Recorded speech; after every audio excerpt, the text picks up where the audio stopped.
تو عورتوں کے لیے تو اور خطرناک ہے. رسول اللہ صلی اللہ علیہ وسلم نے فرمایا قیامت کے دن قیامت کے قریب ایسی عورتیں ہوں گی صنفان لم ارہما، دو قسمیں جہنمیوں کی ایسی ہیں جو میں نے نہیں دیکھی، کیونکہ وہ میرے زمانے میں پیدا ہوئی نہیں ہیں. ان میں ایک ظالم حکمران اور ایک دوسرے. فرمایا وہ عورتیں کاسیاتن عاریاتن جو لباس پہننے کے باوجود ننگی شمار ہوں گی قیامت میں. کیوں؟ لباس ہوگا یا تو اتنا باریک لباس ہوگا کہ جسم کی کھال نظر آتی ہوگی، یا اتنا چست لباس ہوگا کہ جسم کے ابھار وہ ظاہر ہوتے ہوں گے اس سے. آج فٹنگ کے کپڑے اتنا رواج ہے، فٹنگ اپنی کوئی فٹنگ ہے نہیں لیکن کپڑوں کی ایسی فٹنگ. وہ ایک واقعہ نا مشہور، ایک عورت دکان پہ گئی، وہ پٹھان بھائی سے کہتی ہے ذرا باریک وہ شلوار کا کپڑا دے دیں. اس نے شلوار کا کپڑا دے دیا تو اس نے کہا اس سے تھوڑا سا ہلکا دیجئے، تو اس نے اور تھوڑا ہلکا دے دیا. اس نے کہا اور ہلکا، تو اس نے کہا محترمہ اسی میں سب نظر آ جائے گا، اس سے ہلکے کی ضرورت نہیں. یہ مذاق نہیں کر رہا، آج کل خواتین کا مزاج اسی قسم کا بن گیا ہے. اپنے جسم کی نمائش کرنا چاہتی ہیں کہ اتنا کھلے کھلے گلے ہوں، گلے کھلے کھلے ہوں. بس نہیں چل رہا ان کا کس طرح کپڑے مختصر ہوں اور اپنے جسم کی بس نہیں چل رہا کہ جسم کی دکھائیں کس طریقے سے ہم. اس سے سب سے بڑا عذاب دنیا میں عورت پہ آتا ہے، اس کے دل کا سکون برباد ہوتا ہے.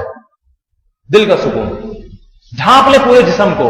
کیا میرا جسم دنیا کو دکھانے کے لیے نہیں ہے میرا جسم دنیا کو دکھانے کے لیے.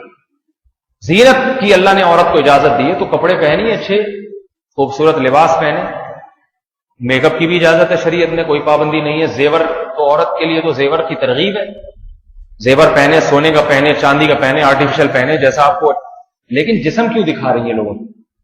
تو اللہ کے نبی نے فرمایا وہ جہنمی عورتیں جو قیامت کے قریب پیدا ہوں گی میرے زمانے میں نہیں ہے. کافروں میں بھی نہیں تھیں ایسی عورتیں اس وقت. ان میں ایک کیا کہ ان کے جسم اتنا لباس ایسا ہوگا کہ لباس پہننے کے باوجود برہنہ عورتوں میں ان کا شمار ہوگا. دوسرا فرمایا کہ ان کے سر کے مانگ اونٹ کے کوہان کی طرح ہوگی، یعنی بال سامنے سے اٹھے ہوئے ہوں گے. فیشنیبل بال کیسے ہوتے ہیں؟ سامنے سے اٹھا کے رکھے ہوئے ہوتے ہیں. عورت کے لیے جوڑا پیچھے بنانا تو جائز ہے گردن کی طرف، سامنے سے بالوں کو اٹھانا جائز نہیں. عورت کے لیے سامنے سے بالوں کا ایک ہی سٹائل ہے، یا تو سارے بال پیچھے لے جائیں یا درمیان کی مانگ نکال کے سارے بال پیچھے لے جائیں. بس یہی، اسی میں زینت ہے، اسی میں زینت. سفید ہو گئے ہیں بال تو مہندی لگا لیں، ڈارک براؤن مہندی لگا لیں، ٹھیک ہے نا. بس یہی عورت کی زینت. اس کو گھما کے اسٹائل میں کبھی یہاں سے گھمانا، جیسے اداکاروں اور وہ ایکٹروں کو دیکھ کے. یہ تو جہنم کا ایندھن ہے میرے بھائی، اداکار اور فلمی، یہ جہنم کا ایندھن ہے. ان کو دیکھ کے جو ہے خود بھی جہنم میں جانا، ان کے راستے پہ چلنا. اگر یہ توبہ کے بغیر مر گئے تو یہ تو جہنم کا ایندھن ہے. تو ان کے راستے پہ نہ چلیں، ہم انہی کے راستے پر چلیں گے جو اہل جنت میں سے ہیں، اسلاف اور تابعین.